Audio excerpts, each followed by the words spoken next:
ಓಂ ಶಾಂತಿ. ಇಂದಿನ ದಿನಾಂಕ 7/2/2025. ಪ್ರಾರ್ಥ ಮುರಳಿ ಬಾಪ್ತಾದ ಮಧುಬನ. ಮಧುರ ಮಕ್ಕಳೇ, ನೀವು ನಡೆಯುತ್ತಾ ತಿರುಗಾಡುತ್ತಾ ನೆನಪಿನಲ್ಲಿರುವ ಅಭ್ಯಾಸ ಮಾಡಬೇಕಾಗಿದೆ. ಜ್ಞಾನ ಮತ್ತು ಯೋಗ ಇವೆರಡೇ ಮುಖ್ಯ ಮಾತುಗಳಾಗಿವೆ. ಯೋಗವೆಂದರೆ ನೆನಪು. ಪ್ರಶ್ನೆ: ಬುದ್ಧಿವಂತ ಮಕ್ಕಳು ಯಾವ ಮಾತನ್ನು ಬಾಯಿಯಿಂದ ಹೇಳುವುದಿಲ್ಲ. ಉತ್ತರ: ನಮಗೆ ಯೋಗವನ್ನು ಕಲಿಸಿ ಎಂಬ ಮಾತನ್ನು ಬುದ್ಧಿವಂತ ಮಕ್ಕಳು ಎಂದು ಹೇಳುವುದಿಲ್ಲ. ತಂದೆಯನ್ನು ನೆನಪು ಮಾಡುವುದನ್ನು ಕಲಿಯಬೇಕಾಗುತ್ತದೆಯೇ? ಈ ಪಾಠಶಾಲೆಯು ಓದಲು ಮತ್ತು ಓದಿಸುವುದಕ್ಕೋಸ್ಕರವೇ ಇದೆ. ನೆನಪು ಮಾಡಲು ವಿಶೇಷವಾಗಿ ಕುಳಿತುಕೊಳ್ಳಬೇಕೆಂದಲ್ಲ. ನೀವು ಕರ್ಮ ಮಾಡುತ್ತಾ ತಂದೆಯನ್ನು ನೆನಪು ಮಾಡುವ ಅಭ್ಯಾಸ ಮಾಡಬೇಕಾಗಿದೆ. ಓಂ ಶಾಂತಿ.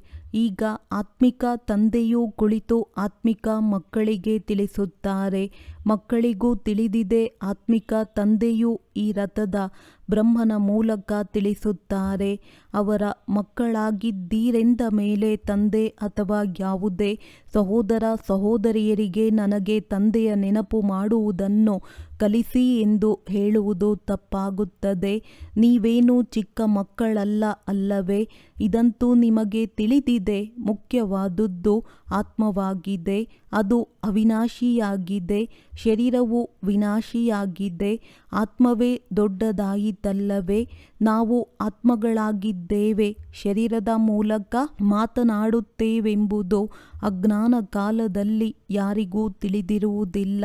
ನಾನು ಇದನ್ನು ಮಾಡುತ್ತೇನೆಂದು ದೇಹಭಾನದಲ್ಲಿ ಬಂದು ಮಾತನಾಡುತ್ತಾರೆ. ಈಗ ನೀವು ಆತ್ಮ ಅಭಿಮಾನಿಗಳಾಗುತ್ತೀರಿ. ನಿಮಗೆ ತಿಳಿದಿದೆ, ನಾನು ಈ ಶರೀರದ ಮೂಲಕ ಮಾತನಾಡುತ್ತೇನೆ, ಕರ್ಮ ಮಾಡುತ್ತೇನೆಂದು ಆತ್ಮವೇ ಹೇಳುತ್ತದೆ. ಆತ್ಮವು ಪುರುಷನಾಗಿದೆ. ಈ ಮಾತನ್ನು ಬಹಳಷ್ಟು ಕೇಳಿಯೂ ಇದ್ದೀರಿ. ನಮ್ಮನ್ನು ಯೋಗದಲ್ಲಿ ಕುಳ್ಳರಿಸಿ ಎಂದು ಹೇಳುತ್ತಾರೆ. ಸನ್ಮುಖದಲ್ಲಿ ಒಬ್ಬರು ಕುಳಿತುಕೊಳ್ಳುವರು, ಏಕೆಂದರೆ ನಾವು ತಂದೆಯ ನೆನಪಿನಲ್ಲಿ ಕುಳಿತುಕೊಳ್ಳುವೆವು. ಇವರು ಸಹ ಕುಳಿತುಕೊಳ್ಳಲಿ ಎಂದು. ಪಾಠಶಾಲೆ ಏನು ಇದಕ್ಕೋಸ್ಕರವಲ್ಲ, ಓದುವುದಕ್ಕಾಗಿ ಈ ಪಾಠಶಾಲೆ ಇದೆ. ಇಲ್ಲಿ ಕುಳಿತೇ ನೀವು ನೆನಪು ಮಾಡಬೇಕೆಂದಲ್ಲ.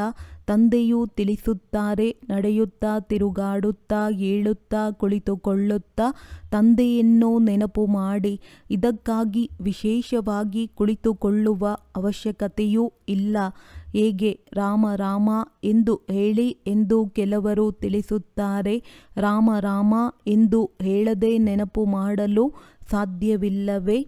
ನೆನಪಂತೂ ನಡೆದಾಡುತ್ತಾ ತಿರುಗಾಡುತ್ತಲೂ ಮಾಡಬೇಕಾಗಿದೆ. ನೀವು ಕರ್ಮ ಮಾಡುತ್ತಾ ತಂದೆಯನ್ನು ನೆನಪು ಮಾಡಬೇಕಾಗಿದೆ. ಪ್ರಿಯತಮ ಪ್ರಿಯತಮೆಯರು ವಿಶೇಷವಾಗಿ ಕುಳಿತು ಒಬ್ಬರು ಇನ್ನೊಬ್ಬರನ್ನು ನೆನಪು ಮಾಡುವುದಿಲ್ಲ. ಕೆಲಸ ಕಾರ್ಯ ಉದ್ಯೋಗ ಇತ್ಯಾದಿ ಎಲ್ಲವನ್ನೂ ಮಾಡಬೇಕಾಗಿದೆ. ಎಲ್ಲವನ್ನೂ ಮಾಡುತ್ತಾ ತಮ್ಮ ಪ್ರಿಯತಮನನ್ನು ನೆನಪು ಮಾಡುತ್ತಾ ಇರಿ. ಅವರನ್ನು ನೆನಪು ಮಾಡಲು ವಿಶೇಷವಾಗಿ ಎಲ್ಲಿಯಾದರೂ ಹೋಗಿ ಕುಳಿತುಕೊಳ್ಳಬೇಕೆಂದಿಲ್ಲ. ನೀವು ಮಕ್ಕಳು ಗೀತೆ ಅಥವಾ ಕವಿತೆ ಇತ್ಯಾದಿಗಳನ್ನು ತಿಳಿಸುತ್ತೀರೆಂದರೆ ತಂದೆಯು ಹೇಳುತ್ತಾರೆ, ಇದು ಭಕ್ತಿ ಮಾರ್ಗದ್ದಾಗಿದೆ. ಶಾಂತಿ ದೇವ ಎಂದು ಹೇಳುತ್ತಾರೆ. ಅಂದ ಮೇಲೆ ಪರಮಾತ್ಮನನ್ನೇ ನೆನಪು ಮಾಡುತ್ತಾರೆ, ಕೃಷ್ಣನನ್ನಲ್ಲ. ನಾಟಕದನುಸಾರ ಆತ್ಮವು ಅಶಾಂತವಾಗಿ ಬಿಟ್ಟಿದೆ. ಆದ್ದರಿಂದ ತಂದೆಯನ್ನು ಕರೆಯುತ್ತದೆ, ಏಕೆಂದರೆ ಅವರೇ ಶಾಂತಿ ಸುಖ ಜ್ಞಾನದ ಸಾಗರನಾಗಿದ್ದಾರೆ. ಜ್ಞಾನ ಮತ್ತು ಯೋಗ ಮುಖ್ಯವಾಗಿ ಎರಡು ಮಾತುಗಳಿವೆ. ಯೋಗವೆಂದರೆ ನೆನಪು. ಅವರು ಹಠಯೋಗವು ಸಂಪೂರ್ಣ ಬೇರೆಯಾಗಿದೆ. ನಿಮ್ಮದು ರಾಜಯೋಗವಾಗಿದೆ. ಕೇವಲ ತಂದೆಯನ್ನು ನೆನಪು ಮಾಡಬೇಕು. ತಂದೆಯ ಮೂಲಕ ನೀವು ತಂದೆಯನ್ನು ಅರಿತುಕೊಂಡಿರುವುದರಿಂದ ಸೃಷ್ಟಿಯ ಆದಿ ಮಧ್ಯ ಅಂತ್ಯವನ್ನು ಅರಿತುಕೊಂಡಿದ್ದೀರಿ. ನಿಮಗೆ ಎಲ್ಲದಕ್ಕಿಂತ ದೊಡ್ಡ ಖುಷಿಯೆಂದರೆ ಇದಾಗಿದೆ. ನಮಗೆ ಭಗವಂತನು ಓದಿಸುತ್ತಾರೆ. ಮೊಟ್ಟ ಮೊದಲಿಗೆ ಭಗವಂತನ ಪೂರ್ಣ ಪರಿಚಯವೂ ಇರಬೇಕು. ಹೇಗೆ ಆತ್ಮವು ನಕ್ಷತ್ರ ಮಾದರಿಯಾಗಿದೆ ಹಾಗೆಯೇ ಭಗವಂತನು ನಕ್ಷತ್ರವಾಗಿದ್ದಾರೆ ಎಂಬ ಮಾತನ್ನು ಎಂದೂ ಅರಿತುಕೊಂಡಿರಲಿಲ್ಲ. ಅವರು ಆತ್ಮನಾಗಿದ್ದಾರೆ, ಆದರೆ ಅವರಿಗೆ ಪರಮ ಆತ್ಮ ಸುಪ್ರೀಂ ಸೋಲ್ ಎಂದು ಹೇಳಲಾಗುತ್ತದೆ. ಅವರೆಂದೂ ಪುನರ್ಜನ್ಮವನ್ನು ತೆಗೆದುಕೊಳ್ಳುವುದಿಲ್ಲ. ಅವರು ಜನನ ಮರಣದಲ್ಲಿ ಬರುವುದಿಲ್ಲ, ಪುನರ್ಜನ್ಮವನ್ನು ತೆಗೆದುಕೊಳ್ಳುವುದಿಲ್ಲ. ತಾವೇ ಬಂದು ನಾನು ಹೇಗೆ ಬರುತ್ತೇನೆಂದು ತಿಳಿಸುತ್ತಾರೆ. ತ್ರಿಮೂರ್ತಿಯ ಗಾಯನವೂ ಸಹ ಭಾರತದಲ್ಲಿಯೇ ಇದೆ. ತ್ರಿಮೂರ್ತಿ ಬ್ರಹ್ಮ ವಿಷ್ಣು ಶಂಕರನ ಚಿತ್ರವನ್ನು ತೋರಿಸುತ್ತಾರೆ. ಶಿವ ಪರಮಾತ್ಮಾಯೇ ನಮಃ ಎಂದು ಹೇಳುತ್ತಾರಲ್ಲವೇ. ಆ ಶ್ರೇಷ್ಠಾತಿ ಶ್ರೇಷ್ಠ ತಂದೆಯನ್ನು ಮರೆತು ಹೋಗಿದ್ದಾರೆ.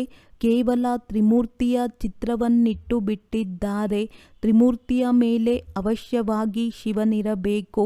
ಇದರಿಂದ ತ್ರಿಮೂರ್ತಿಗಳ ರಚಯಿತನು ಶಿವನಾಗಿದ್ದಾರೆಂದು ಅರ್ಥವಾಗಬೇಕು. ರಚನೆಯಿಂದ ಎಂದೂ ಆಸ್ತಿಯೂ ಸಿಗುವುದಿಲ್ಲ. ನೀವು ತಿಳಿದುಕೊಂಡಿದ್ದೀರಿ, ಬ್ರಹ್ಮನಿಂದ ಏನೂ ಆಸ್ತಿಯೂ ಸಿಗುವುದಿಲ್ಲ. ವಿಷ್ಣುವಿಗಂತೂ ವಜ್ರವೈಡೂರ್ಯಗಳ ಕಿರೀಟವಿದೆಯಲ್ಲವೇ. ಶಿವ ತಂದೆಯ ಮೂಲಕ ಇಷ್ಟು ಶ್ರೇಷ್ಠರಾಗಿದ್ದಾರೆ. ಶಿವನ ಚಿತ್ರವು ಇಲ್ಲದೆ ಇರುವ ಕಾರಣ ಎಲ್ಲವೂ ಖಂಡನೆಯಾಗಿ ಬಿಡುತ್ತದೆ.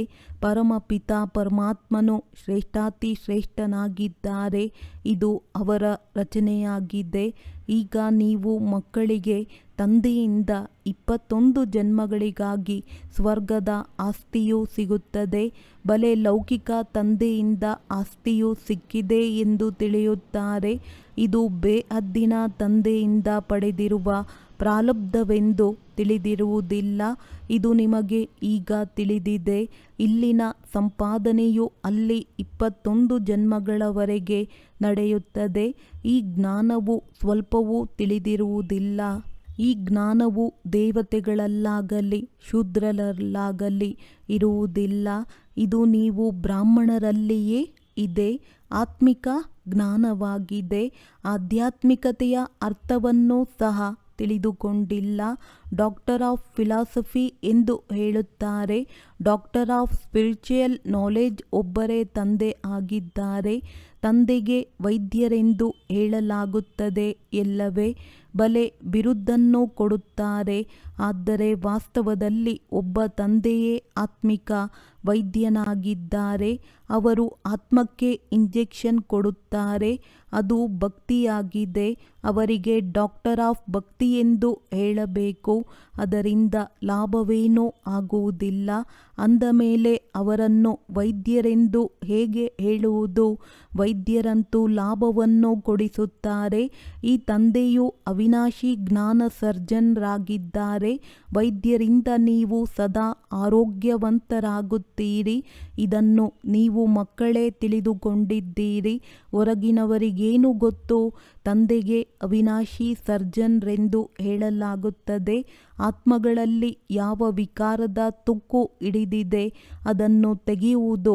ಪತಿತರನ್ನು ಪಾವನ ಮಾಡಿ ಸದ್ಗತಿ ಕೊಡುವ ಶಕ್ತಿಯು ತಂದೆಯಲ್ಲಿದೆ. ಸರ್ವಶಕ್ತಿವಂತ ಪತಿತ ಪಾವನ ಒಬ್ಬರೇ ತಂದೆಯಾಗಿದ್ದಾರೆ. ಸರ್ವಶಕ್ತಿವಂತನೆಂದು ಯಾವ ಮನುಷ್ಯನಿಗೂ ಹೇಳಲು ಸಾಧ್ಯವಿಲ್ಲ. ಅಂದಾಗ ತಂದೆಯು ಯಾವ ಶಕ್ತಿಯನ್ನು ತೋರಿಸುತ್ತಾರೆ. ಸರ್ವರಿಗೆ ತಮ್ಮ ಶಕ್ತಿಯಿಂದ ಸದ್ಗತಿಯನ್ನು ಕೊಡುತ್ತಾರೆ. ಅವರಿಗೆ ಆತ್ಮಿಕ ಜ್ಞಾನ ವೈದ್ಯರೆಂದು ಹೇಳಲಾಗುತ್ತದೆ. ತತ್ವಜ್ಞಾನಿಗಳಂತೂ ಅನೇಕರಿದ್ದಾರೆ. ಆದರೆ ಆತ್ಮಿಕ ವೈದ್ಯರು ಒಬ್ಬರೇ ಆಗಿದ್ದಾರೆ. ಈಗ ತಂದೆಯು ತಿಳಿಸುತ್ತಾರೆ, ತನ್ನನ್ನು ಆತ್ಮವೆಂದು ತಿಳಿದು ತಂದೆಯಾದ ನನ್ನನ್ನು ನೆನಪು ಮಾಡಿ ಮತ್ತು ಪವಿತ್ರರಾಗಿ. ನಾನು ಪವಿತ್ರ ಪ್ರಪಂಚವನ್ನು ಸ್ಥಾಪನೆ ಮಾಡುವುದಕ್ಕಾಗಿಯೇ ಬಂದಿದ್ದೇನೆ. ಅಂದ ಮೇಲೆ ಮತ್ತೆ ನೀವು ಏಕೆ ಪತಿತರಾಗುತ್ತೀರಿ. ಪಾವನರಾಗಿ ಪತಿತರಾಗಬೇಡಿ. ಎಲ್ಲ ಆತ್ಮಗಳಿಗೆ ತಂದೆಯ ಆದೇಶವಾಗಿದೆ. ಗೃಹಸ್ಥ ವ್ಯವಹಾರದಲ್ಲಿರುತ್ತಾ ಕಮಲ ಪುಷ್ಪ ಸಮಾನ ಪವಿತ್ರರಾಗಿರಿ. ಬಾಲಬ್ರಹ್ಮಚಾರಿಗಳಾಗಿ. ಆಗ ಪವಿತ್ರ ಪ್ರಪಂಚದ ಮಾಲೀಕರಾಗುತ್ತೀರಿ. ಇಷ್ಟು ಜನ್ಮಗಳವರೆಗೆ ಯಾವ ಪಾಪ ಮಾಡಿದ್ದೀರಿ. ಆ ಪಾಪಗಳು ಈಗ ನನ್ನನ್ನು ನೆನಪು ಮಾಡುವುದರಿಂದ ಭಸ್ಮವಾಗುತ್ತವೆ. ಮೂಲವತನದಲ್ಲಿ ಪವಿತ್ರ ಆತ್ಮಗಳೇ ಇರುತ್ತಾರೆ. ಪತಿತರು ಯಾರೂ ಹೋಗಲು ಸಾಧ್ಯವಿಲ್ಲ. ತಂದೆಯು ನಮಗೆ ಓದಿಸುತ್ತಾರೆ ಎಂಬುದು ಬುದ್ಧಿಯಲ್ಲಿ ನೆನಪಿರಲೇಬೇಕಾಗಿದೆ. ನಿಮಗೆ ಶಿಕ್ಷಕರ ನೆನಪು ಮಾಡುವುದನ್ನು ಕಲಿಸಿಕೊಡಿ ಎಂದು ವಿದ್ಯಾರ್ಥಿಗಳು ಹೇಳುತ್ತಾರೆಯೇ? ನೆನಪನ್ನು ಕಲಿಸಿಕೊಡುವ ಅವಶ್ಯಕತೆ ಏನಿದೆ? ಇಲ್ಲಿ ಗದ್ದುಗೆಯ ಮೇಲೆ ಯಾರು ಕುಳಿತುಕೊಳ್ಳದಿದ್ದರೂ ಸಹ ಪರವಾಗಿಲ್ಲ. ತಮ್ಮ ತಂದೆಯನ್ನು ಹಾಗೆಯೇ ನೆನಪು ಮಾಡಬೇಕಾಗಿದೆ. ನೀವು ಇಡೀ ದಿನ ಉದ್ಯೋಗ ವ್ಯವಹಾರಗಳಲ್ಲಿರುತ್ತೀರಿ, ಮರೆತು ಹೋಗುತ್ತೀರಿ. ಅದಕ್ಕಾಗಿ 10-15 ನಿಮಿಷಗಳಾದರೂ ನೆನಪು ಮಾಡಲಿ ಎಂದು ಇಲ್ಲಿ ಕುಳ್ಳರಿಸಲಾಗುತ್ತದೆ. ನೀವು ಮಕ್ಕಳು ಕೆಲಸ ಕಾರ್ಯಗಳನ್ನು ಮಾಡುತ್ತಾ ನೆನಪಿನಲ್ಲಿರುವ ಹವ್ಯಾಸವನ್ನಿಟ್ಟುಕೊಳ್ಳಬೇಕಾಗಿದೆ. ಅರ್ಧಕಲ್ಪದ ನಂತರ ಪ್ರಿಯತಮನು ಸಿಗುತ್ತಾರೆ. ಈಗ ತಿಳಿಸುತ್ತಾರೆ, ನನ್ನನ್ನು ನೆನಪು ಮಾಡಿದರೆ ನೀವು ಆತ್ಮರಲ್ಲಿನ ತುಕ್ಕು ಬಿಟ್ಟು ಹೋಗುವುದು ಮತ್ತು ನೀವು ವಿಶ್ವದ ಮಾಲೀಕರಾಗಿ ಬಿಡುತ್ತೀರಿ. ಅಂದ ಮೇಲೆ ಏಕೆ ನೆನಪು ಮಾಡಬಾರದು? ಸ್ತ್ರೀಗೆ ಕಂಕಣವನ್ನು ಕಟ್ಟಿದಾಗ ಪತಿಯೇ ನಿಮ್ಮ ಗುರು, ಈಶ್ವರ, ಸರ್ವಸ್ವವೂ ಸಹ ಎಂದು ಹೇಳುತ್ತಾರೆ. ಆದರೆ ಅವರು ಮತ್ತೆ ಮಿತ್ರ, ಸಂಬಂಧಿ, ಗುರು ಮೊದಲಾದ ಅನೇಕರನ್ನು ನೆನಪು ಮಾಡುತ್ತಾರೆ. ಅದಂತೂ ದೇಹಧಾರಿಯ ನೆನಪಾಯಿತು. ಇವರಂತೂ ಪತಿಯರ ಪತಿಯಾಗಿದ್ದಾರೆ. ಅವರನ್ನು ನೆನಪು ಮಾಡಬೇಕಾಗಿದೆ. ನಮ್ಮನ್ನು ಧ್ಯಾನದಲ್ಲಿ ಕುಳ್ಳರಿಸಿ ಎಂದು ಕೆಲವರು ಹೇಳುತ್ತಾರೆ. ಆದರೆ ಇದರಿಂದೇನಾಗುವುದು? 10 ನಿಮಿಷಗಳ ಸಮಯ ಇಲ್ಲಿ ಕುಳಿತುಕೊಳ್ಳುತ್ತೀರೆಂದರೂ ಸಹ ಏಕರಸವಾಗಿ ಕುಳಿತುಕೊಳ್ಳುತ್ತೇವೆಂದು ತಿಳಿಯಬೇಡಿ. ಭಕ್ತಿ ಮಾರ್ಗದಲ್ಲಿಯೂ ಸಹ ಯಾರ ಪೂಜೆಯಾದರೂ ಮಾಡಲು ಕುಳಿತುಕೊಳ್ಳುತ್ತಾರೆಂದರೆ ಬುದ್ಧಿಯು ಬಹಳ ಅಲೆದಾಡುತ್ತಿರುತ್ತದೆ. ನೌದಾ ಭಕ್ತಿ ಮಾಡುವವರಿಗೆ ನಮ್ಮ ಸಾಕ್ಷಾತ್ಕಾರವಾಗಬೇಕೆಂಬ ಚಿಂತೆಯೇ ಇರುತ್ತದೆ. ಅದೇ ಆಸೆಯನ್ನಿಟ್ಟುಕೊಂಡು ಕುಳಿತಿರುತ್ತಾರೆ. ಒಬ್ಬರ ಪ್ರೀತಿಯಲ್ಲಿ ಲವಲೀನರಾಗಿರುತ್ತಾರೆ. ಆಗ ಸಾಕ್ಷಾತ್ಕಾರವಾಗುತ್ತದೆ. ಅದಕ್ಕೆ ನೌದಾ ಭಕ್ತಿ ಎಂದು ಹೇಳಲಾಗುತ್ತದೆ. ಆ ಭಕ್ತಿ ಹೇಗೆ? ಪ್ರಿಯತಮ ಪ್ರಿಯತಮೆಯರ ನೆನಪಿನಂತೆ ತಿನ್ನುತ್ತಾ ಕುಡಿಯುತ್ತಾ ಬುದ್ಧಿಯಲ್ಲಿ ನೆನಪಿರುತ್ತದೆ. ಅದರಲ್ಲಿ ವಿಕಾರದ ಮಾತೇ ಇಲ್ಲ. ಕೇವಲ ಶರೀರದ ಮೇಲೆ ಪ್ರೀತಿಯುಂಟಾಗಿ ಬಿಡುತ್ತದೆ. ಒಬ್ಬರು ಇನ್ನೊಬ್ಬರನ್ನು ನೋಡದೇ ಇರಲು ಸಾಧ್ಯವಿಲ್ಲ. ಈಗ ನೀವು ಮಕ್ಕಳಿಗೆ ತಂದೆಯು ತಿಳಿಸಿದ್ದಾರೆ, ನನ್ನನ್ನು ನೆನಪು ಮಾಡುವುದರಿಂದ ನಿಮ್ಮ ವಿಕರ್ಮಗಳು ವಿನಾಶವಾಗುತ್ತವೆ. ಈಗ ನೀವು 84 ಜನ್ಮಗಳನ್ನು ತೆಗೆದುಕೊಂಡಿದ್ದೀರಿ. ಬೀಜವನ್ನು ನೆನಪು ಮಾಡುವುದರಿಂದ ಇಡೀ ವೃಕ್ಷವು ನೆನಪಿಗೆ ಬಂದು ಬಿಡುತ್ತದೆ. ಇದು ವಿಭಿನ್ನ ಧರ್ಮಗಳ ವೃಕ್ಷವಾಗಿದೆಯಲ್ಲವೇ? ಭಾರತವು ಸತ್ಯಯುಗದಲ್ಲಿತ್ತು, ಈಗ ಕಲಿಯುಗದಲ್ಲಿದೆ. ಇದು ಕೇವಲ ನಿಮ್ಮ ಬುದ್ಧಿಯಲ್ಲಿದೆ. ಇದು ಆಂಗ್ಲ ಭಾಷೆಯಲ್ಲಿ ಬಹಳ ಚೆನ್ನಾಗಿದೆ. ಬಹಳ ಒಳ್ಳೆಯ ಅರ್ಥವೂ ಬರುತ್ತದೆ. ಆತ್ಮವು ಸತ್ಯ ಚಿಹ್ನವಾಗಿರುತ್ತದೆ. ನಂತರ ಅದರಲ್ಲಿ ತುಕ್ಕು ಬೀಳುತ್ತದೆ. ಈಗಂತೂ ಸಂಪೂರ್ಣ ನಕಲಿಯಾಗಿ ಬಿಟ್ಟಿದೆ. ಇದಕ್ಕೆ ಕಬ್ಬಿಣದ ಸಮಾನವೆಂದು ಹೇಳಲಾಗುತ್ತದೆ. ಆತ್ಮವು ಕಬ್ಬಿಣದ ಸಮಾನವಾಗಿರುವುದರಿಂದ ಆಭರಣಗಳು ಶರೀರ ಅದೇ ರೀತಿಯಾಗಿ ಬಿಟ್ಟಿದೆ. ಆತ್ಮವು ಕಬ್ಬಿಣದ ಸಮಾನವಾಗಿರುವುದರಿಂದ ಆಭರಣಗಳು ಶರೀರ ಸಹ ಅದೇ ರೀತಿಯಾಗಿ ಬಿಟ್ಟಿದೆ. ಈಗ ತಂದೆಯು ತಿಳಿಸುತ್ತಾರೆ, ನಾನು ಪತಿತ ಪಾವನನಾಗಿದ್ದೇನೆ. ನನ್ನೊಬ್ಬನನ್ನೇ ನೆನಪು ಮಾಡಿ. ಏ ಪತಿತ ಪಾವನ, ಬನ್ನಿ ಎಂದು ನನ್ನನ್ನು ಕರೆಯುತ್ತೀರಿ. ನಾನು ಕಲ್ಪ ಕಲ್ಪವೂ ಬಂದು ನಿಮಗೆ ಈ ಯುಕ್ತಿಯನ್ನು ತಿಳಿಸುತ್ತೇನೆ. ಮನ್ಮನಾಭವ, ಮಧ್ಯಾಜೀಭವ ಅರ್ಥಾತ್ ಸ್ವರ್ಗದ ಮಾಲೀಕರಾಗಿ. ನಮಗೆ ಯೋಗದಲ್ಲಿ ಬಹಳ ಮಜಾ ಎನಿಸುತ್ತದೆ. ಜ್ಞಾನದಲ್ಲಿ ಅಷ್ಟೊಂದಿಲ್ಲ ಎಂದು ಕೆಲವರು ಹೇಳುತ್ತಾರೆ. ಯೋಗ ಮಾಡಿ ಓಡಿ ಹೋಗುತ್ತಾರೆ. ಯೋಗವೇ ಇಷ್ಟವಾಗುತ್ತದೆ. ನಮಗೆ ಶಾಂತಿಯೂ ಬೇಕೆಂದು ಹೇಳುತ್ತಾರೆ. ಬಲೆ, ತಂದೆಯನ್ನು ಎಲ್ಲಿಯಾದರೂ ಕುಳಿತು ನೆನಪು ಮಾಡಿ. ನೆನಪು ಮಾಡುತ್ತಾ ಮಾಡುತ್ತಾ ನೀವು ಶಾಂತಿಧಾಮದಲ್ಲಿ ಹೊರಟು ಹೋಗುತ್ತೀರಿ. ಮಾಡುತ್ತೀರಿ. ಇದರಲ್ಲಿ ಯೋಗವನ್ನು ಕಲಿಸಿಕೊಡುವ ಮಾತೇ ಇಲ್ಲ. ತಂದೆಯನ್ನು ನೆನಪು ಮಾಡಬೇಕಾಗಿದೆ. ಹೀಗೆ ಅನೇಕರಿದ್ದಾರೆ. ಸೇವಾ ಕೇಂದ್ರಗಳಲ್ಲಿ ಹೋಗಿ ಅರ್ಧ ಮುಕ್ಕಾಲು ಗಂಟೆ ಕುಳಿತುಕೊಳ್ಳುತ್ತಾರೆ. ನಮಗೆ ಧ್ಯಾನ ಮಾಡಿಸಿ ಎಂದು ಹೇಳುತ್ತಾರೆ. ಇಲ್ಲಿ ತಂದೆಯು ತಿಳಿಸುತ್ತಾರೆ, ನಡೆಯುತ್ತಾ ತಿರುಗಾಡುತ್ತಾ ನೆನಪಿನಲ್ಲಿರಿ. ಏನೂ ಮಾಡದೇ ಇರುವುದಕ್ಕಿಂತ ಸುಮ್ಮನೆ ಕುಳಿತುಕೊಂಡು ಧ್ಯಾನ ಮಾಡುವುದು ಒಳ್ಳೆಯದಾಗಿದೆ. ತಂದೆಯು ನಿರಾಕರಿಸುವುದಿಲ್ಲ. ಭಲೆ ಇಡೀ ರಾತ್ರಿ ಕುಳಿತುಕೊಳ್ಳಿ, ಆದರೆ ರಾತ್ರಿಯಲ್ಲಿಯೇ ನೆನಪು ಮಾಡಬೇಕೆಂಬ ಹವ್ಯಾಸವನ್ನಿಟ್ಟುಕೊಳ್ಳಬಾರದಾಗಿದೆ. ಕೆಲಸ ಕಾರ್ಯಗಳನ್ನು ಮಾಡುತ್ತಲೇ ನೆನಪು ಮಾಡುವ ಹವ್ಯಾಸವನ್ನಿಟ್ಟುಕೊಳ್ಳಬೇಕಾಗಿದೆ. ಇದರಲ್ಲಿ ಬಹಳ ಪರಿಶ್ರಮವಿದೆ. ಬುದ್ಧಿಯು ಪದೇ ಪದೇ ಬೇರೆಯ ಕಡೆ ಓಡಿ ಹೋಗುತ್ತದೆ. ಭಕ್ತಿ ಮಾರ್ಗದಲ್ಲಿಯೂ ಸಹ ಬುದ್ಧಿಯು ಓಡುತ್ತದೆ. ಮತ್ತೆ ತಮ್ಮನ್ನು ಜಿಗುಟಿಕೊಳ್ಳುತ್ತಾರೆ. ಸತ್ಯ ಭಕ್ತರ ಮಾತನ್ನು ತಿಳಿಸುತ್ತೇವೆ ಅಂದಾಗ ಇಲ್ಲಿಯೂ ಸಹ ತನ್ನ ಜೊತೆ ಹೀಗೀಗೆ ಮಾತನಾಡಿಕೊಳ್ಳಬೇಕು. ತಂದೆಯನ್ನು ಏಕೆ ನೆನಪು ಮಾಡಲಿಲ್ಲ? ನೆನಪು ಮಾಡದಿದ್ದರೆ ಹೇಗೆ ವಿಶ್ವದ ಮಾಲೀಕರಾಗುತ್ತೇವೆ? ಪ್ರಿಯತಮ ಪ್ರಿಯತಮೆಯರಂತೂ ನಾಮರೂಪದಲ್ಲಿ ಸಿಕ್ಕಿ ಹಾಕಿಕೊಂಡಿರುತ್ತಾರೆ. ಇಲ್ಲಿ ನೀವು ತಮ್ಮನ್ನು ಆತ್ಮವೆಂದು ತಿಳಿದು ತಂದೆಯನ್ನು ನೆನಪು ಮಾಡುತ್ತೀರಿ. ನಾವಾತ್ಮಗಳು ಈ ಶರೀರದಿಂದ ಭಿನ್ನವಾಗಿದ್ದೇವೆ. ಶರೀರದಲ್ಲಿ ಬಂದಾಗಲೇ ಕರ್ಮ ಮಾಡಲಾಗುತ್ತದೆ. ಅನೇಕರು ಇಂಥವರು ಇದ್ದಾರೆ, ನಾವು ಸಾಕ್ಷಾತ್ಕಾರ ಮಾಡಬೇಕೆಂದು ಹೇಳುತ್ತಾರೆ. ಈಗ ಸಾಕ್ಷಾತ್ಕಾರವನ್ನೇನು ನೋಡುತ್ತೀರಿ? ತಂದೆಯಂತೂ ಬಿಂದುವಾಗಿದ್ದಾರಲ್ಲವೇ? ಇನ್ನು ಕೆಲವರು ಕೃಷ್ಣನ ಸಾಕ್ಷಾತ್ಕಾರವಾಗಲೆಂದು ಬಯಸುತ್ತಾರೆ. ಕೃಷ್ಣನದಂತೂ ಚಿತ್ರವೇ ಇದೆಯಲ್ಲವೇ? ಯಾವುದು ಜಡವಿದೆಯೋ ಅದನ್ನು ಚೈತನ್ಯದಲ್ಲಿ ನೋಡುತ್ತೀರಿ. ಅದರಿಂದೇನು ಲಾಭ?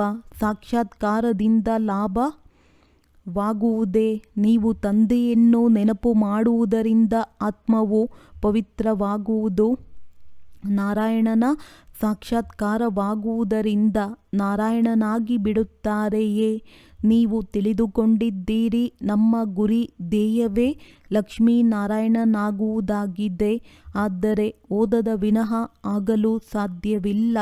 ಓದಿ ಬುದ್ಧಿವಂತರಾಗಿ ಪ್ರಜೆಗಳನ್ನು ತಯಾರು ಮಾಡಿ, ಆಗ ಲಕ್ಷ್ಮೀನಾರಾಯಣರಾಗಿ ಬಿಡುತ್ತೀರಿ. ಪರಿಶ್ರಮವಿದೆ. ಪಾಸ್ ವಿದ್ ಆನರ್ ಆಗಬೇಕು. ಅದರಿಂದ ಧರ್ಮರಾಜನ ಶಿಕ್ಷೆಯೂ ಸಿಗಬಾರದು. ಈ ಅನನ್ಯ ಮಗುವು ಬ್ರಹ್ಮ ಜೊತೆ ಇದ್ದಾರೆ. ಇವರು ಹೇಳುತ್ತಾರೆ, ನೀವು ತೀಕ್ಷ್ಣವಾಗಿ ಹೋಗಬಲ್ಲಿರಿ. ಬಾಬಾರವರ ಮೇಲೆ ಎಷ್ಟೊಂದು ಜವಾಬ್ದಾರಿ ಇದೆ. ಇಡೀ ದಿನ ಎಷ್ಟೊಂದು ಆಲೋಚಿಸಬೇಕಾಗಿದೆ ಅಂದಾಗ ನಾವು ಅಷ್ಟೊಂದು ನೆನಪು ಮಾಡಲು ಸಾಧ್ಯವಿಲ್ಲ.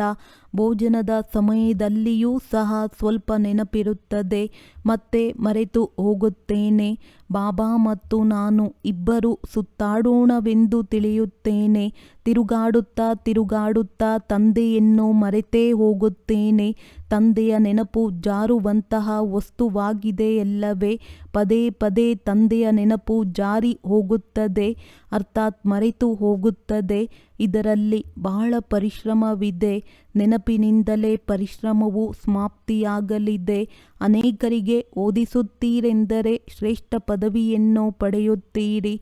ಯಾರು ಚೆನ್ನಾಗಿ ಓದುವರೋ ಅವರು ಒಳ್ಳೆಯ ಪದವಿಯನ್ನು ಪಡೆಯುತ್ತಾರೆ. ಪ್ರದರ್ಶನಿಯಲ್ಲಿ ಎಷ್ಟೊಂದು ಪ್ರಜೆಗಳಾಗುತ್ತಾರೆ. ನೀವು ಒಬ್ಬೊಬ್ಬರು ಲಕ್ಷಾಂತರ ಮಂದಿಯ ಸೇವೆ ಮಾಡುತ್ತೀರಿ ಅಂದ ಮೇಲೆ ತಮ್ಮ ಸ್ಥಿತಿಯೂ ಸಹ ಆ ರೀತಿ ಇರಬೇಕು. ಕರ್ಮಾತೀತ ಸ್ಥಿತಿಯಾಗಿ ಬಿಡುವುದು. ಮತ್ತೆ ಈ ಶರೀರವು ಇರುವುದಿಲ್ಲ. ಮುಂದೆ ಹೋದಂತೆ ನೀವು ತಿಳಿದುಕೊಳ್ಳುತ್ತೀರಿ. ಈಗ ಬಹಳ ಜೋರಾಗಿ ಯುದ್ಧವಾಗುವುದು ಎಂದು. ಆಗ ನಿಮ್ಮ ಬಳಿ ಅನೇಕರು ಬರುತ್ತಾರೆ. ಮಹಿಮೆಯು ಹೆಚ್ಚುತ್ತಾ ಹೋಗುವುದು. ಅಂತಿಮದಲ್ಲಿ ಸನ್ಯಾಸಿಗಳೂ ಸಹ ಬರುತ್ತಾರೆ. ತಂದೆಯನ್ನು ನೆನಪು ಮಾಡತೊಡಗುತ್ತಾರೆ. ಅವರ ಪಾತ್ರವೇ ಮುಕ್ತಿಧಾಮದಲ್ಲಿ ಹೋಗುವುದಾಗಿದೆ. ಜ್ಞಾನವನ್ನಂತೂ ತೆಗೆದುಕೊಳ್ಳುವುದಿಲ್ಲ. ನಿಮ್ಮ ಸಂದೇಶವು ಎಲ್ಲ ಆತ್ಮಗಳವರೆಗೆ ತಲುಪಬೇಕಾಗಿದೆ. ಪತ್ರಿಕೆಗಳ ಮೂಲಕ ಅನೇಕರು ಕೇಳುತ್ತಾರೆ, ಎಷ್ಟೊಂದು ಗ್ರಾಮಗಳಿವೆ, ಎಲ್ಲರಿಗೆ ಸಂದೇಶ ಕೊಡಬೇಕಾಗಿದೆ. ಸಂದೇಶ ಪುತ್ರರು ನೀವೇ ಆಗಿದ್ದೀರಿ. ಒಬ್ಬ ತಂದೆಯ ವಿನಃ ಪತಿತರಿಂದ ಪಾವನ ಮಾಡುವವರು ಇನ್ಯಾರೂ ಇಲ್ಲ. ಧರ್ಮಸ್ಥಾಪಕರು ಯಾರನ್ನಾದರೂ ಪಾವನ ಮಾಡುತ್ತಾರೆಂದಲ್ಲ, ಅವರ ಧರ್ಮವಂತೂ ವೃದ್ಧಿ ಹೊಂದಬೇಕಾಗಿದೆ. ಅವರು ಹಿಂತಿರುಗಿ ಹೋಗುವ ಮಾರ್ಗವನ್ನು ಹೇಗೆ ತಿಳಿಸುತ್ತಾರೆ? ಸರ್ವರ ಸದ್ಗತಿದಾತನು ಒಬ್ಬರೇ ಆಗಿದ್ದಾರೆ ಅಂದಾಗ ನೀವು ಮಕ್ಕಳೀಗ ಅವಶ್ಯವಾಗಿ ಪವಿತ್ರರಾಗಬೇಕಾಗಿದೆ. ಅನೇಕರಿದ್ದಾರೆ, ಅವರು ಪವಿತ್ರರಾಗಿರುವುದಿಲ್ಲ. ಕಾಮ ಮಹಾಶತ್ರುವಾಗಿದೆಯಲ್ಲವೇ? ಒಳ್ಳೊಳ್ಳೆಯ ಮಕ್ಕಳು ಸಹ ಕೆಳಗೆ ಬೀಳುತ್ತಾರೆ. ಕುದೃಷ್ಟಿಯು ಕಾಮದ ಅಂಶವೇ ಆಗಿದೆ. ಇದು ಬಹಳ ದೊಡ್ಡ ಶತ್ರುವಾಗಿದೆ. ತಂದೆಯು ತಿಳಿಸುತ್ತಾರೆ, ಇದರ ಮೇಲೆ ಜಯ ಗಳಿಸಿದರೆ ಜಗಜ್ಜೀತರಾಗಿ ಬಿಡುತ್ತೀರಿ. ಒಳ್ಳೆಯದು. ಮಧುರಾತಿ ಮಧುರ ಅಗಲಿ ಹೋಗಿ ಮರಳಿ ಸಿಕ್ಕಿರುವ ಮಕ್ಕಳ ಪ್ರತಿ ಮಾತ್ಪಿತಾ ಬಾಪ್ತಾದರವರ ನೆನಪು, ಪ್ರೀತಿ ಹಾಗೂ ಸುಪ್ರಭಾತ. ಆತ್ಮಿಕ ತಂದೆಯ ಆತ್ಮಿಕ ಮಕ್ಕಳಿಗೆ ನಮಸ್ತೆ. ಧಾರಣೆಗಾಗಿ ಮುಖ್ಯ ಸಾರ: ಕೆಲಸ ಕಾರ್ಯಗಳನ್ನು ಮಾಡುತ್ತಾ ನೆನಪಿನಲ್ಲಿರುವ ಹವ್ಯಾಸವನ್ನಿಟ್ಟುಕೊಳ್ಳಬೇಕಾಗಿದೆ. ತಂದೆಯ ಜೊತೆ ಹೋಗಲು ಮತ್ತು ಪಾವನ ಹೊಸ ಪ್ರಪಂಚದ ಮಾಲೀಕರಾಗಲು ಅವಶ್ಯವಾಗಿ ಪವಿತ್ರರಾಗಬೇಕಾಗಿದೆ. ಶ್ರೇಷ್ಠ ಪದವಿಯನ್ನು ಪಡೆಯಲು ಅನೇಕರ ಸೇವೆ ಮಾಡಬೇಕಾಗಿದೆ. ಅನೇಕರಿಗೆ ಓದಿಸಬೇಕಾಗಿದೆ. ಸಂದೇಶವಾಹಕರಾಗಿ ಈ ಸಂದೇಶವನ್ನು ಎಲ್ಲರಿಗೆ ತಲುಪಿಸಬೇಕಾಗಿದೆ. ವರದಾನ: ಸ್ನೇಹದ ಮಡಿಲಿನಲ್ಲಿ ಆಂತರಿಕ ಸುಖ ಹಾಗೂ ಸರ್ವಶಕ್ತಿಗಳ ಅನುಭವ ಮಾಡುವಂತಹ ಯಥಾರ್ಥ ಪುರುಷಾರ್ಥಿ ಭವ. ಯಾರು ಯಥಾರ್ಥ ಪುರುಷಾರ್ಥಿಯಾಗಿದ್ದಾರೆ ಅವರು ಎಂದೂ ಪರಿಶ್ರಮ ಅಥವಾ ಸುಸ್ತಿನ ಅನುಭವ ಮಾಡುವುದಿಲ್ಲ. ಸದಾ ಪ್ರೀತಿಯಲ್ಲಿ ಮಸ್ತರಾಗಿರುತ್ತಾರೆ. ಅವರು ಸಂಕಲ್ಪದಿಂದಲೂ ಸಹ ಬಲಿಯಾರಿಯಾಗಿರುವ ಕಾರಣ ನಮ್ಮನ್ನು ಬಾಪ್ ದಾದಾರವರು ನಡೆಸುತ್ತಿದ್ದಾರೆ ಎಂಬ ಅನುಭವ ಮಾಡುತ್ತಾರೆ. ಪರಿಶ್ರಮದ ಕಾಲಿನಿಂದಲ್ಲ, ಆದರೆ ಸ್ನೇಹದ ಮಡಿಲಿನಲ್ಲಿ ಕೂರಿಸಿಕೊಂಡು ನಡೆಸುತ್ತಿದ್ದಾರೆ. ಸ್ನೇಹದ ಮಡಿಲಿನಲ್ಲಿ ಸರ್ವ ಪ್ರಾಪ್ತಿಗಳ ಅನುಭೂತಿಯಾಗುವ ಕಾರಣ ಅವರು ನಡೆಯುವುದಿಲ್ಲ, ಆದರೆ ಸದಾ ಖುಷಿಯಲ್ಲಿ, ಆಂತರಿಕ ಸುಖದಲ್ಲಿ, ಸರ್ವಶಕ್ತಿಗಳ ಅನುಭವದಲ್ಲಿ ಹಾರುತ್ತಿರುತ್ತಾರೆ. ಸ್ಲೋಗನ್: ನಿಶ್ಚಯರೂಪಿ ಫೌಂಡೇಶನ್ ಪಕ್ಕಾ ಇದ್ದರೆ ಶ್ರೇಷ್ಠ ಜೀವನದ ಅನುಭವ ಸ್ವತಃವಾಗಿ ಆಗುತ್ತದೆ. ಅವ್ಯಕ್ತ ಸೂಚನೆ: ಏಕಾಂತ ಪ್ರಿಯರಾಗಿ ಏಕತೆ ಮತ್ತು ಏಕಾಗ್ರತೆಯನ್ನು ತಮ್ಮದಾಗಿಸಿಕೊಳ್ಳಿ. ಅನೇಕತೆಯಲ್ಲಿ ಏಕತೆ. ಪ್ರತ್ಯಕ್ಷದಲ್ಲಿ ಅನೇಕ ದೇಶಗಳು, ಅನೇಕ ಭಾಷೆಗಳು, ಅನೇಕ ರೂಪ, ಬಣ್ಣ. ಆದರೆ ಅನೇಕತೆಯಲ್ಲಿಯೂ ಎಲ್ಲರ ಹೃದಯದಲ್ಲಿ ಏಕತೆ ಇದೆಯಲ್ಲವೇ? ಏಕೆಂದರೆ ಹೃದಯದಲ್ಲಿ ಒಬ್ಬ ತಂದೆ ಇದ್ದಾರೆ. ಒಂದು ಶ್ರೀಮತದಂತೆ ನಡೆಯುವವರಾಗಿದ್ದೀರಿ. ಅನೇಕ ಭಾಷೆಗಳಲ್ಲಿದ್ದರೂ ಮನಸ್ಸಿನ ಗೀತೆ, ಮನಸ್ಸಿನ ಭಾಷೆ ಒಂದೇ ಆಗಿದೆ. ಒಳ್ಳೆಯದು. ಓಂ ಶಾಂತಿ.